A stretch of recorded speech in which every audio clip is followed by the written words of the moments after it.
আসসালামু আলাইকুম। আপনাদের সবাইকে সুমনিস ব্লগ চ্যানেলে আরো একবার স্বাগত জানাই। আশা করি সবাই ভালো আছেন। আজকে তৈরি করব স্পেশাল মসলা দিয়ে বিফ ভুনা। আর বিফ ভুনাটা কি করে খুব সহজেই নরম হয় কোনো রকম প্রেসার কুকার ছাড়াই সেটা আমি আপনাদের সাথে শেয়ার করব। আর রান্নাটা কিন্তু অল্প আঁচে করব যেহেতু আমাদের গ্যাসের সমস্যা থাকে প্রায় সময়। সামনে ঈদ, ঈদকে ঘিরেই আমি কিন্তু এই বিফ ভুনাটা করেছি। আসুন দেখি। তো আমি এর জন্য প্রথমে একটু মসলা রেডি করে নিয়েছি, মাংসের মসলা, যেটা কিনা আমি সুমনিস ব্লগ পেজে দেখিয়েছি। আপনারা চাইলে দেখে নিতে পারেন। তবে এর জন্য শুকনা মরিচ, এলাচ, দারচিনি, লবঙ্গ, লং, তেজপাতা, সাদা গোলমরিচ, স্টার আনিস, আরো রয়েছে বিভিন্ন ধরনের মসলা। এর জন্য প্রথমে আমি 1 কেজি গরুর মাংস নিয়েছি। বাজার থেকে এনে আমি রান্না করেছি। এটাকে এখনো ফ্রিজে রাখিনি, তবে সবচেয়ে ভালো হয় ফ্রিজে না রেখে এটা যদি টাটকা খাওয়া যায়। তো যাই হোক, এর মধ্যে আমি প্রথমেই যে টিপসটা দিচ্ছি সেটা হচ্ছে কাঁচা পেঁপে খোসা সহ আমি এইভাবে নিয়েছি এবং ব্লেন্ড করে নিয়েছি। এটাকে এখন আমি মাখিয়ে মেরিনেট করে রাখবো কিছুক্ষণের জন্য। তো এর মধ্যে কাঁচা পেঁপে আর ঘরে পাতা টক দই দিয়ে দিচ্ছি 2 চামচ পরিমাণ। এটা ভালো করে মেখে আমি প্রায় আধা ঘন্টার মতো রেখে দিব। চাইলে আরো বেশি সময় পর্যন্ত মেরিনেট করে রাখা যায়, তবে 1 ঘন্টার বেশি রাখার দরকার নেই, কারণ আমি এতে কাঁচা পেঁপে দিয়েছি। কাঁচা পেঁপে খোসা সহ দিলে কিন্তু মাংসটা খুব সহজে নরম হয়ে যায়।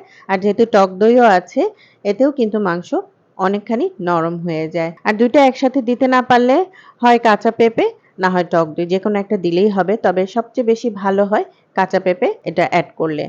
তো এখন আমি আধা ঘন্টা পর মাংস হাঁড়িতে দিয়ে এর মধ্যে বেশি করে পেঁয়াজ, রসুন বাটা, আদা বাটা দিয়ে দিচ্ছি। তবে পেঁয়াজের পরিমাণটা একটু বেশি দিলেই হবে।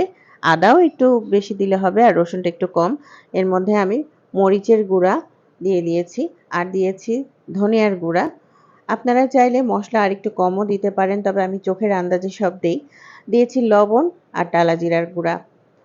আর দিয়েছি পেঁয়াজের বেরেস্তা। পেঁয়াজের বেরেস্তা এখানে অবশ্যই দিতে হবে। পেঁয়াজের বেরেস্তা দিলে কিন্তু রান্নাটা আরো মজা হয়। আর দিয়ে দিয়েছি সেই স্পেশাল মসলা 1 টেবিল চামচ। দিয়ে দিয়েছি অল্প পরিমাণ তেল। এখন এটাকে ভালো করে মসলায় মাখিয়ে নিচ্ছি। খেয়াল রাখতে হবে ভালো করে বেশ কিছুক্ষণ কিন্তু মসলায় মাখিয়ে নিতে হবে। মাখানোর পর চুলার আঁচটা দিয়ে দিয়েছি।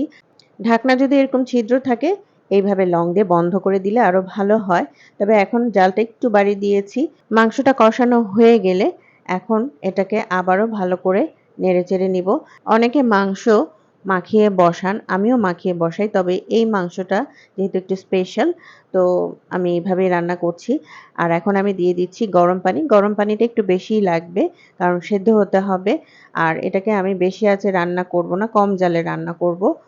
আর মাংস সেদ্ধ হয়ে যাবে, কারণ এটা আমি বাজার থেকে এনেছি আর ফ্রিজে রাখিনি। এখন আমি এটাকে ঢেকে দিচ্ছি কিছুক্ষণের জন্য। কিছুক্ষণ বলতে প্রায় ৪৫ মিনিট পর এটাকে আবার চেক করতে হবে। আর ভালো করে নেড়ে দিতে হবে, খেয়াল রাখতে হবে নিচে যেন লেগে না যায়। অনেকে মাংসে আলু দিতে পছন্দ করেন। আপনারা চাইলে এর মধ্যে আলুও দিতে পারেন, তবে একটু হলুদ আর লবণ দিয়ে আলাদা করে ভেজে এই সময়টা আলু দিয়ে দিলেই কিন্তু আরো ভালো, মাংসটা আরো তাড়াতাড়ি সেদ্ধ হয়ে যাবে। তবে আমি আলু দিব না, যেহেতু এটা একেবারেই বিফ ভুনা। মাংসটা প্রায় হয়ে গেছে। এখন আমি সেই মসলাটা আবারও দিয়ে দিচ্ছি, যেটা কিনা আমি স্পেশাল মসলা বলেছি। অল্প পরিমাণে দিলেই হবে, যেহেতু প্রথম দিকে আমি মসলাটা দিয়েছি। এই মসলাটা বেশি ইউজ করা যাবে না। আর দিয়ে দিয়েছি টালা জিরার গুঁড়া। এই স্পেশাল মাংসের মসলার জন্যই কিন্তু মাংসের টেস্ট আরো ১০ গুণ বেড়ে যায়। আর এটা একেবারেই ঝোলটা আমি শুকিয়ে নিয়েছি, একটু ভুনা ভুনা করেছি। আপনারা চাইলে ঝোল আরো রাখতে পারেন। আর মাংসটাও দেখতে একেবারে এরকম সুন্দর মাখা মাখা হয়েছে। আর নিচ দিয়ে একেবারেই লাগেনি, কারণ আমি খেয়াল করেছি বারবার। আর যেহেতু কম জালে রান্না করেছি, মাংসটা কিন্তু খুব সুন্দর হয়েছে দেখতে। তো আমি এখন এটা পরিবেশন করব। ঈদের দিন পোলাও, রুটি, পরোটা যেকোনো কিছুর সাথে খাওয়া যায়। আর উপরে আমি সাজিয়ে দিচ্ছি পেঁয়াজ আর কাঁচামরিচ, যেটা কিনা আমার খুবই পছন্দের। যারা নতুন আছেন আমার এই চ্যানেলে, আপনারা চাইলে আমার এই চ্যানেলটি সাবস্ক্রাইব করে রাখতে পারেন। আজ এই পর্যন্ত। সবাই ভালো থাকবেন, সুস্থ থাকবেন। আল্লাহ হাফেজ।